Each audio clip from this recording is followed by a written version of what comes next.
Hello everyone, welcome back to my YouTube channel. My name is Jack Edwards and I thought that today we're overdue a bit of a catch up, me and you. And when I say me and you, there's actually over 1 million of us now, which is mind-boggling and bizarre and feels like something that should be illegal but isn't. And yet here we are. I can't even fathom 1 million people. This must be like the biggest book club of all time, and that's so fun. But yeah, since there are a few more of us here now, I thought that I would ask on Instagram if you guys had any questions for me, and I'm gonna answer them or just do a mini kind of life update, I guess, because a few things have changed around here, which probably leads me on to the first question, the elephant in the room. Where are you living right now? So I have moved to New York City, which I can't even believe I'm actually saying out loud. I've been trying to come here for 3 years. This time last year, I was ready to come, and then COVID completely ruined my plans. And now it is finally the time. You know, it's funny how life has a way of working things out for you, because this time last year, I did not know a single soul in New York. I was completely raw dogging it, just coming in completely blind. I mean, my contact lens prescription is plus 8.75, so I go into most situations blind anyway. But with New York, I didn't know what I was doing. I didn't know anyone in the city. And weirdly, in the last year, I've ended up making so many friends from New York. And so this year, it's been lovely. I'm finally here. After 3 interviews at border control, immigration was terrifying. This man at immigration was kind of like shouting at me for a while. I know they have to be intimidating, but I felt like he was extra intimidating because he looked like a comic book villain. I think that he had recently shaved off quite a bushy mustache because he had this really like raw redness above his lip, which kind of just added to how like menacing and scary he was. And it's so stupid because I have a visa, I'm allowed to be here, and yet when they're asking you all these questions, you start to doubt yourself. But it was fine, I eventually got through. Someone said, have you moved yet? What were the first impressions of your new home? So, not actually great. So I got the subway from the airport and I had 2 huge bags, a rucksack, a tote bag. I was like human buckaroo. Like, how many things can we possibly load onto this one human being? Anyway, so I'm sitting on the train on my way to my apartment, and you know, it was dark, like I arrived in the evening, and the next stop after the airport, this guy gets onto the train and he's, you know, drunk or high or both. He's in a sombrero, he's got tartan trousers on. It was a look. So he gets on the train and he looks at me and he says, is this train going to Harlem? In an American accent, but like I'm not gonna do the accent. And so I'm like, oh gosh, sorry, I don't know. And so then he's like, how the fuck are you on this train? You don't know where it's fucking going? And you know, I'm like, sorry, I just arrived from London. I've got all my suitcases, and also, you just got on the train and you don't know where it's going either. I didn't say that, obviously, because I was terrified. So he's like, how are you gonna survive in New York City? You don't know where you're going. And I'm like, please stop verbalizing my fears. I'm nervous enough about moving to a new city without someone else telling me that I'm not doing the right thing. I'm like looking around thinking someone else on the subway will help him. And he's like, if you don't want to speak to me, you can just say, but you might as well give me the directions. And I was like, I genuinely don't know. So anyway, then I'm just sitting there reading my book and he's like, good thing you're reading, you might actually learn something. So anyway, that was like a baptism of fire, and for like 3 or 4 stops, this man is sitting opposite me just kind of shouting abuse. And you're so vulnerable and helpless when you're just like surrounded by your suitcases. Like my fight or flight was saying flight, and there was nowhere I could go. So anyway, that was my first impression, and I got off the subway and I'm like rolling my suitcases up 5th Avenue like, I hate New York. And then I hear my name, and these 2 lovely girls who watched my YouTube videos came to say hello. And I'm not even just saying this, it completely turned my day around because they were so lovely and sweet and kind, and we just had a really good chat, and it was nice to just have someone to talk to after that kind of ordeal. I then got to my apartment and it's beautiful and I love it, and I met a friend and we went for Shake Shack for dinner. And you know what? I've been on cloud 9 ever since. Life has been good since that point. So it was a bit of a roller coaster on the first day, but now we're on like a high. Someone said, why are you leaving Paris? Brexit.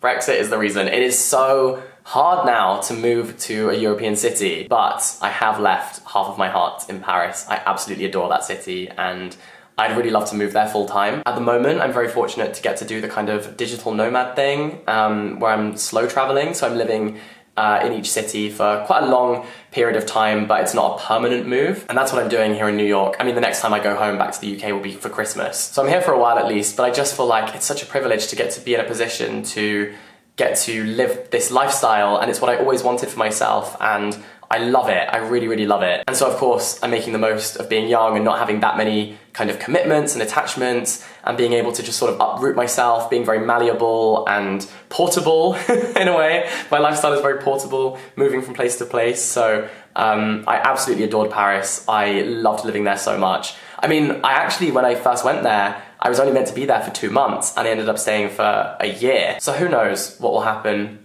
in the future. I'm trying to be very open-minded and just taking things as they come, and we'll see. Someone said, how is your French going? It's going well. I really enjoy it. I had a bit of a love-hate relationship with the French language at first, because there's so much grammar to learn and rules, and everything is irregular, everything has irregularities. Every time there's a rule, there are just as many things that don't fit the rule, and you just have to learn it all. And also the numbers, what the hell is going on with the numbers? Like, once you get past 70, you have to start doing quick maths. It's like being Carol Vorderman. So instead of having a word for 99, it's like 99, which is like 4 20s plus 10 plus 9. So at first I found it very intimidating, and then recently I've really found my confidence with the language, and I really enjoy speaking it. I enjoy learning new things, being able to articulate more, which segues us very nicely to talking about today's sponsor, which is Lingoda. I love Lingoda. It's an online learning tool where you can attend classes online, which has been so good for me with my lifestyle. It's very flexible. You can just pick whatever hours you want to attend. You can learn English, business English, French, German, or Spanish. And for the last 2 months, I've been doing a Lingoda language sprint, which is basically where you can sign up for a challenge. You pay for your classes, and then if you attend 60 classes over the course of 60 days, so 1 class per day, if you commit and you actually do it, you will get 100% cash back. So that's the super sprint, or you can also do a sprint, which is 15 classes per month for 2 months. And if you do that, then you get 50% of your money back. I put my money where my mouth is, and I actually invested my own money. I did the sprint, and here's my 100% cashback refund, baby. Yes, I'm so buzzing about that. It's really easy to book your classes. There are never more than 5 people in a class. So you're always involved and engaged, and the teacher will like call upon you, so you get practice actually speaking the language. Every teacher I've had has been so lovely. It's made me feel super, super comfortable. You can ask questions, check your pronunciation, check your grammar. They'll give you feedback, and you can also access your class materials before and after the lesson, so then you can kind of revise and recap, and it's great. So the next sprint is actually starting very, very soon. So if you would like to sign up, I will leave the link to Lingoda down below. I'd highly recommend it from personal experience. It's something that's part of my daily routine and has been for the last like 3 months, I think. And my discount code, which is Jack22, which will get you 20 euros or $25 off your sprint registration, which is great. Good luck, bonne chance. Thank you so much, Lingoda, for sponsoring this video, and also just for being great, because I genuinely really enjoy using it. Next question. How many books are you reading at any one time? Okay, Usually, definitely I have an audiobook on the go at all times, and that always keeps me company when I'm just like walking around, doing my grocery shopping, when I'm on the tube, when I'm on the subway now, we're not in London anymore. And then I'll probably have like a difficult book, so something that either has like heavy themes, is a classic, or is very kind of literary, like it's quite intense. And then I'll also have something that's a bit more fun and lighthearted and an easy read, because then you are always having a book at your fingertips that you can read at the time that you will enjoy it. And I think that really helps with reading more, is to make sure you always have options, so that whatever mood you are in, you can read a book that fits that mood. I really like the idea that buying books and collecting books is like how people buy wine. You know, you buy wines you know you'll enjoy, and then you bring out an individual bottle of wine when you know you're going to enjoy it the most. And I think that's the same with books. Like, I like to buy lots of books, and then I've always got the perfect one when I need it. So I would say I normally have about like 3 books on the go. Yeah, I'd say about 3, maybe 4, but usually 3. How are you? How's life? It's good. I'm definitely still like adapting to being in a new city. I'm definitely A, such a tourist, and B, a bumbling idiot. Like, I just walk around this city looking completely gormless and stupid, because I'm just like taking everything in and also having no idea what I'm doing. Yesterday, I was invited to this party in Brooklyn, and I walked out to the subway station. Everything bad happens to me on the subway, I swear.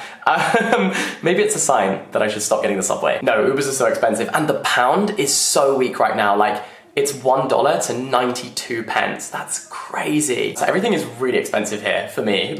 Anyway, I digress. I went to get the subway to Brooklyn, and Google Maps kind of took me like down the street, and then I was kind of near the destination and I saw this door on the side of the street and loads of people were kind of pouring out of it and there's stairs going down, so I'm like, oh, that's obviously the subway. So I walk down, I tap my Apple Pay, I get onto the platform just as a train arrives, so I get on. And then I'm like, oh, I should just quickly check that I'm going the right way. So I check the kind of signs on the inside of the train and tell me why it was going to New Jersey. I was on the PATH train that goes to New Jersey, not the subway line that goes to Brooklyn. So I got off the train at the next stop, went back again, got off, walked back onto the street, and lo and behold, the subway station was right next door. Honestly, it's so hard having one brain cell, I swear. What's your favorite book with morally grey characters? All of them. I love a book with morally grey characters. You know, I found, especially on like TikTok, there's this thing where people buy books where the characters are not likable, and then they complain that the characters aren't likable. And it's like, they were written to be unlikable. Like, it was intentional. Do you think the author wrote this and didn't realize the character was completely horrible and insane? I love morally grey characters. I think they're so fun. In terms of a favorite morally grey character, maybe the main character in Boy Parts by Eliza Clark, because she has such a funny and witty and unique voice. I think she's a really fun character, even though she's absolutely evil to her core. She basically will go up to these random boys and be like, hey, can I photograph you? And she's kind of like an erotic photographer. And then she like abuses them and harasses them and murders them. And it's wild. Someone said, which is the last classic you read and liked? Probably The Razor's Edge by W. Somerset Maugham. And actually that book has been so useful because I was looking for a book to reference in my book that I'm writing, and it was the perfect fit. It was exactly what I was looking for. And so The Razor's Edge is definitely having a bit of an impact on the book that I'm writing now too, which is cool. So it's a fun one, but also it is set in Paris, and I was living in Paris at the time, and there's all these amazing descriptions of like the city's geography and all the different streets that kind of make up the veins of the city. And I think I especially enjoyed it because I could really visualize everything that was going on in that book. So there's definitely that element too, but reading is subjective, that's the whole point, right? So that was the last classic that I really, really loved. Do you have a Kindle or do you always read actual physical books? This is a question that I get asked a lot because when I move to a new place, I move like this and also like this. I bring a lot of books with me everywhere I go, but that's because I create content around books. And so, for example, I think when I'm talking about a book, it's way nicer to be able to hold it and throw it around a bit and like flick between and read you out a quote. I think like visually, it's nicer for you to watch. And so that is how I justify buying myself all of these books, because I just think it's more engaging for me to be able to show you the books, but also I like to kind of reference back to them, because obviously sometimes I make like reading vlogs where I'm talking about the books I'm currently reading, so I like to have them all on my bookshelf and go back to them and be like, oh, here's a quote that I really love, and that's why I underline the quotes that I love and fold down the pages so I can find them again, because as a book reviewer that makes it a lot easier for me. But also, you know, making TikToks and stuff, it's better for me to have like physical copies. So I completely think Kindles are brilliant inventions. I think they're amazing. But for me, it kind of makes sense to have like physical copies of books so I can share them with you, if that makes sense. Oh, the next question is, what's the most important thing that you own?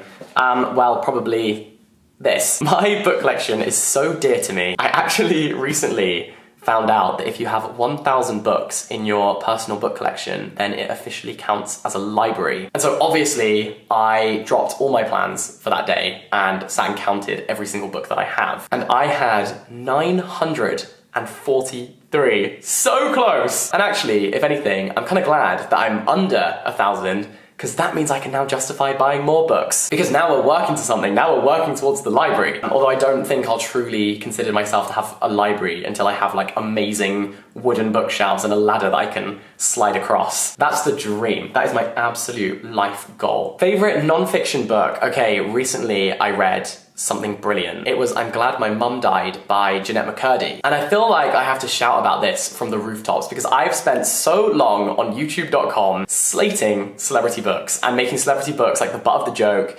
And for once, I read a celebrity book that I rated 5 stars. It was amazing. It's this hard-hitting and heartbreaking and brilliantly written memoir about her relationship with her mum, who was incredibly abusive, but also is depicted and recognized within the book as a complicated and nuanced person. Jeanette McCurdy writes it in a brilliant way because she shows the kind of naivety that she had when she was a child, all the way through to adult life, where she starts to process what her mum was actually like. I made a whole second channel video review of this if you'd like to go and watch it, but yeah, I thought that book was incredible. Which brings me on to a couple of questions about my second channel. Someone said, do you prefer creating for your second channel? Feels more carefree. I definitely think that I see it as like my close friend's story, which is so funny because There's a fair few subscribers over there. But I don't know, I feel less perfectionism and less pressure on that channel, and I'm more likely to just turn on a camera and just chat absolute rubbish and then just edit it together and throw it onto the internet and just kind of have a conversation with you guys. I really, really love that channel, but equally,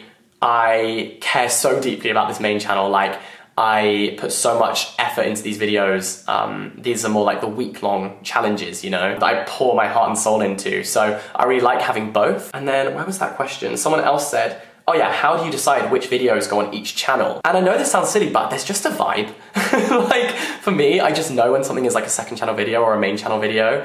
The main channel videos are definitely more like the week-long challenges or the detailed reviews. I sort of see the second channel as like where things begin, unboxing books and first impressions of books and buying books. So when I first buy a book, or I talk about the books that I want to read in the next month, and then maybe you'll get like a reading vlog, but then the main channel is where you'll get the reviews and my impressions of the books and book recommendations. So I guess I sort of see it as the process, but yeah, I post a lot of videos over on my second channel. So it's called Jack in the Books. If you haven't heard of it yet, I'll leave the link down below. It's a party over there, and I overshare constantly, so that's good fun. And of course, there's gonna be lots of New York City vlogs. I've already started filming some, and they're really fun, so. I mean, you're missing out if you're not over there, that's all I can say. How soon can we expect your novel? Not very soon. I'm not gonna lie to you, I'm really taking my time with this. You know, being honest with you and being completely transparent, I think I'm in a very lucky position where I have an online audience of book lovers. And that means that it wouldn't necessarily be as difficult for me as another debut novelist coming into the industry to kind of find a book deal. I completely recognize that, I completely understand that, but with that comes a bit of trepidation on my part. Like, I have to be so careful to get this right. I could speed write a book that would end up being very average and you could have it in your hands very soon, or I can have this labor of love that I really consider and unpack and write and rewrite and edit and redraft. And the latter is the approach that I want to take, because I'm not messing around with this, you know, this is my dream. This is what I always wanted to do with my life. So it means everything to me to write something that is meaningful and connects with the reader and is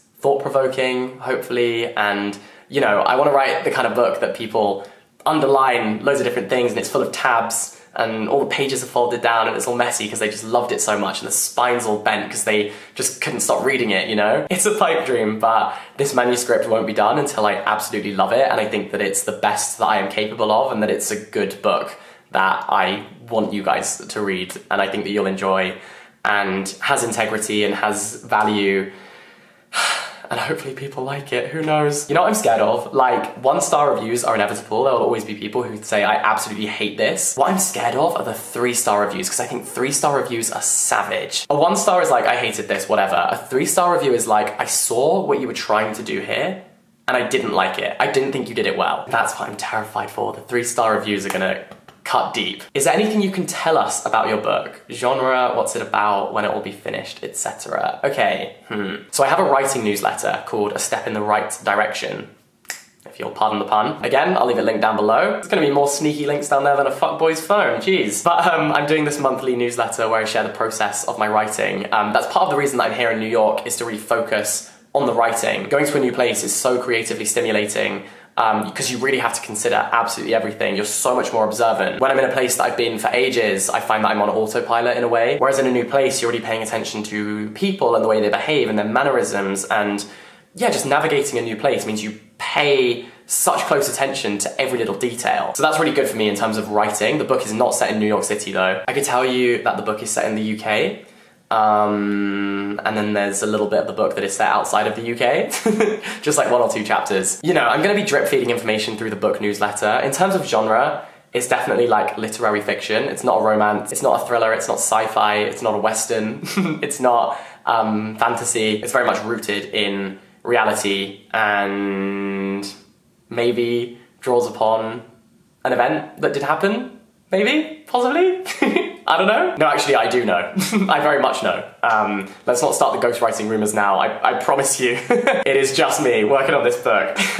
Someone said, are you still working at your job? The answer is no. I very recently left. You know, I've been working on other people's books for so long that I thought it was time to really give my all to working on my own book and putting all my creative energy into my own writing. So that's what I'm doing. Someone said, what are you doing in New York City?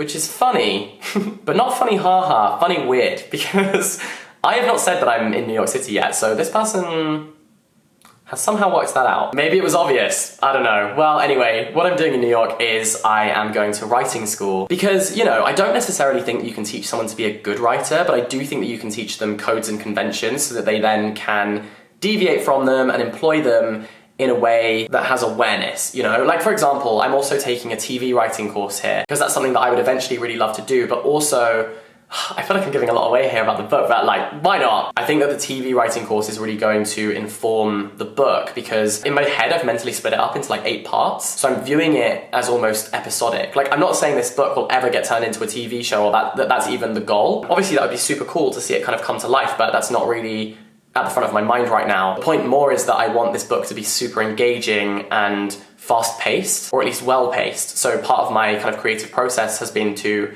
split it up into 8 parts so that there's like a mini climax or a mini reveal or something that happens within each 1/8 of the book. And so I think that studying TV writing is really going to help that. But my point before I got into that was that the reason I'm going to writing school is because I think eventually if I do want to write TV scripts and do that kind of thing, you can't just send Netflix a script, right? It has to be formatted in the correct way, because if it's not, they're just going to throw it out. They're not even going to look at it. Imagine how many scripts they get sent per day. So if you want to be taken seriously in the industry, obviously you have to know the best practices and the way things have to be formatted and laid out and etc, etc. So I need to kind of have this formal training in novel writing and in TV writing and that kind of thing so that I can go into the industry with that knowledge. So while I don't think you can teach someone to be a good writer, and we'll see, we'll see whether I am or not, I do think that having that awareness will be very useful to me. So that's what I'm doing here. And I'll film some week in the life videos of writing school, I think. I think that could be quite fun. The next question is, did you slay or did you slay? Yes, both, all of the above, and also neither.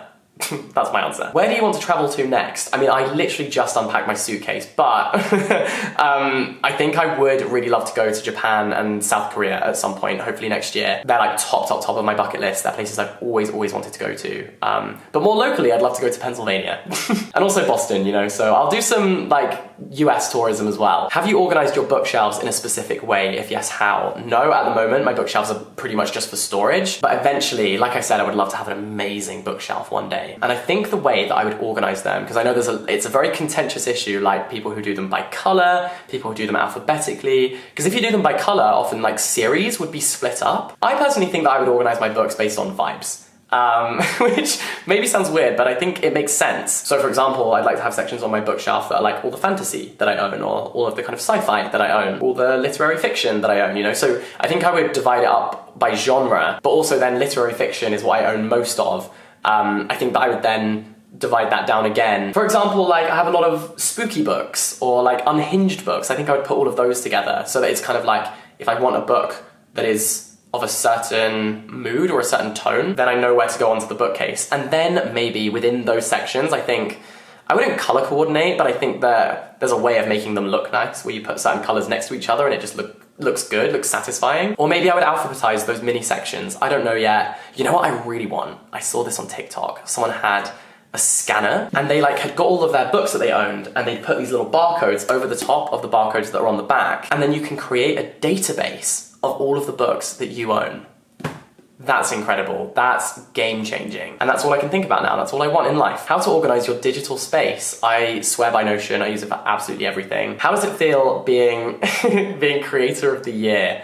So this is kind of a crazy thing that happened. I am still in shock. So the other night, my last night back in the UK, was the Blogosphere Awards, and we had been shortlisted for Creator of the Year. And I didn't steal this, I actually won it somehow. I cannot believe it. You can see in the video of my reaction that I was just so shocked. I wasn't expecting it at all. So much so that I'd like packed my suitcases and I was heading to the airport the next morning.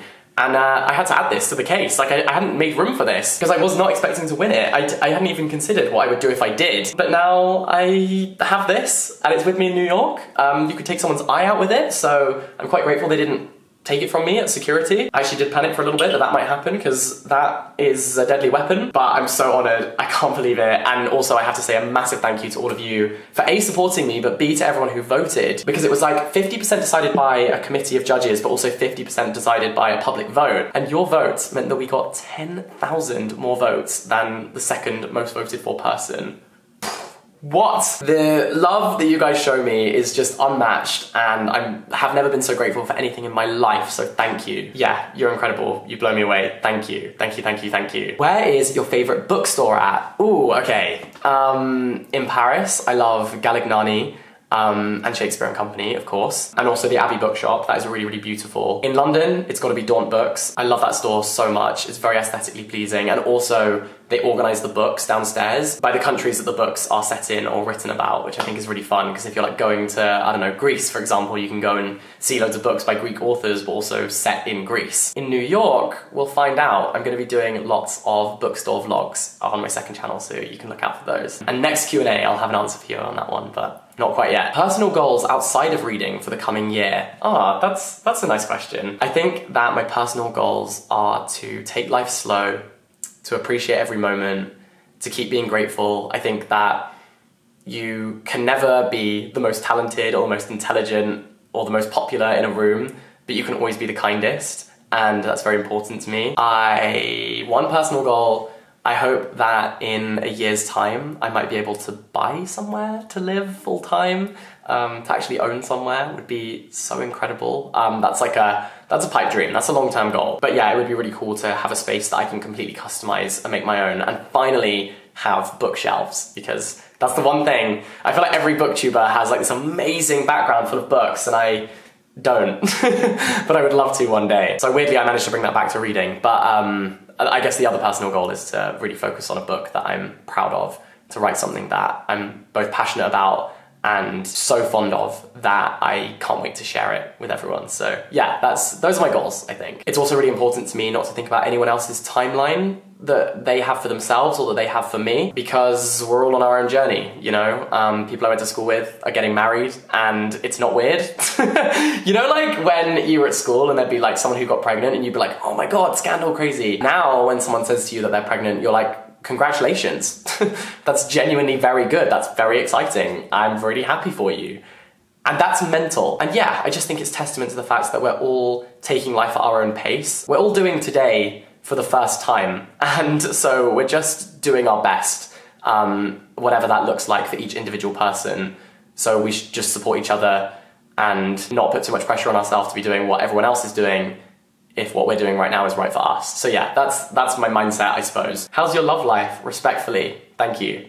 It's good, you know, we're thriving. I think the nice thing about growing up and getting older, I guess, I'm approaching, my birthday's next month, I'm gonna be 24. Oh God. Let's not have an existential crisis here, but the one good thing about that is that the older I get, the more self-assured I am, and the more I know me, and I know what I'm looking for, and I know who I am. And I think going into a relationship, it's important to me to be like a whole, fully formed person who knows themselves. So then when someone else comes into my life, we're like two whole beings who make each other's lives better. And we can like rub off on each other without changing each other, you know? So I think you have different loves in life. One of those loves has to be yourself. One of those loves is of course friendship. And I think that's sort of the defining love of your 20s is your friends. But once you're ready to let someone else in, that's a beautiful thing. And yeah, like no pressure, but whatever happens, happens, you know? Someone said, do you ever get lonely living in these cities on your own? Yeah, sometimes. But I think that I have been navigating the subtle difference between loneliness and solitude. They're not the same thing. Sometimes being alone isn't absence, it's opportunity. Spending so much time with myself over the last couple of years has been so valuable and so powerful for me. But it's not all there is. Friendships are super important to me. I need those for my kind of social battery. But equally, getting to love your own company is incredible, and that's something that I really value, and a lot of my hobbies are things that I do completely alone. So for me, it's all about balance, and yeah, I have little moments of loneliness, but mostly I feel pretty good. So yeah, how do you live like the main character? I think that meaning is something that we assign, not something that exists waiting to be found. Like when we say about romanticizing your life, that is something that you can choose to do. It's about appreciating the little things. It's about reading a book in bed with a candle next to you, you know? It's not always about traveling to crazy locations and having an amazing car. It's also about sitting in the sunshine with a friend and a bottle of wine, those are the moments that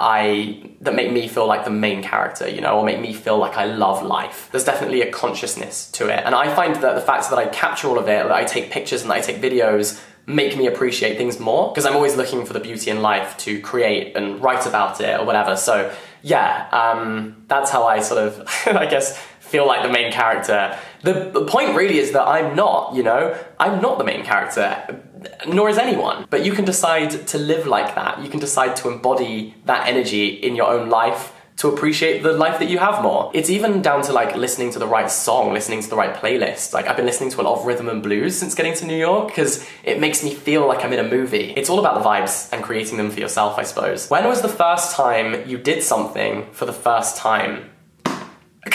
I have a stupid answer to this. I went to get a haircut last week for the Blogosphere Awards, and they were waiting for like a hot towel to put on my face after I had my beard trimmed, and they're like, oh, while we wait for that, do you want us to do your nose? And I'm like, do my nose? Who knows what's happening here? So I'm like, yeah, sure, why not? If you don't mind. And kind of in my head, I envisioned that they would get like a little trimmer out. No. They waxed my nose. They put wax into my nostril, let it dry, and then they yanked it out. And oh my God, the thing about it is that once they've done it the first time, you've got another nostril, and that nostril's still full of wax. The first time it hurt so bad, and the second one still was full of wax, so I was like, oh my God, I've got to do it again. It's crazy, it's gross, but I feel like I'm breathing different now. Like that's 24 years worth of nose hair. So I feel like my nose is open in a way that it hasn't been before. I think the quality of breath I'm getting must be so much better, right? I feel like smells are more intense. I don't even know, but that's the last time I did something for the first time, very recently. If you could sit down with any one author, dead or alive, who would it be? I'd like them to be alive when we sat down. I'd love to speak to Sally Rooney. I'd love to grill Haruki Murakami. I'd love to chat to Miyako Kawakami, Sayaka Murata. I'd love to pick Taylor Jenkins Reid's brain. Oscar Wilde. Oh, that would be so incredible. Can you imagine? Okay, and then last question. What is your favorite and least favorite book this year? Favorite would be The Promise, Elena Knows, Swimming in the Dark. Yeah, those three, I think. And then on the other end of the spectrum, it's gotta be The Spanish Love Deception. I'm sorry, to my core, I am a hater of that book. I think it should be renamed The TikTok Deception, because how is TikTok convincing people to read that book? It's so bad. Anyways, I'll make some videos at the end of the year with my like final wrap up of the best and most underwhelming, let's say, books of the year. But I am really excited to be in a brand new place. I've got so many content ideas that I cannot wait to execute. The last 2 months have been very difficult to create content. You might have noticed there was only one video per month on my channel because I've just been all over the place. I didn't have a proper base that I could really get creative. But now that I do, and I'm here for the foreseeable, I'm very excited, and this city is a very inspiring place to be. So yeah, welcome to New York. Yes, I did have a moment where I played that Taylor Swift song and felt like I was on top of the world. That was a great moment, and I've been waiting for it for a very long time. So I'm so grateful to finally be here. I'm very, very happy, and I am so thrilled and excited to have you guys along for the journey. So thanks for being here. Thanks for growing up with me. Thanks for coming along for the journey, for the ride. You can subscribe if you're new. I'd appreciate it. All the links will be down below. Thank you so much to Lingoda for sponsoring this video. Don't forget you can use the code JACK22 and sign up for a language sprint down below. Until next time, all the best, stay in touch, have a wonderful day, and I'll catch you very soon. Bye-bye!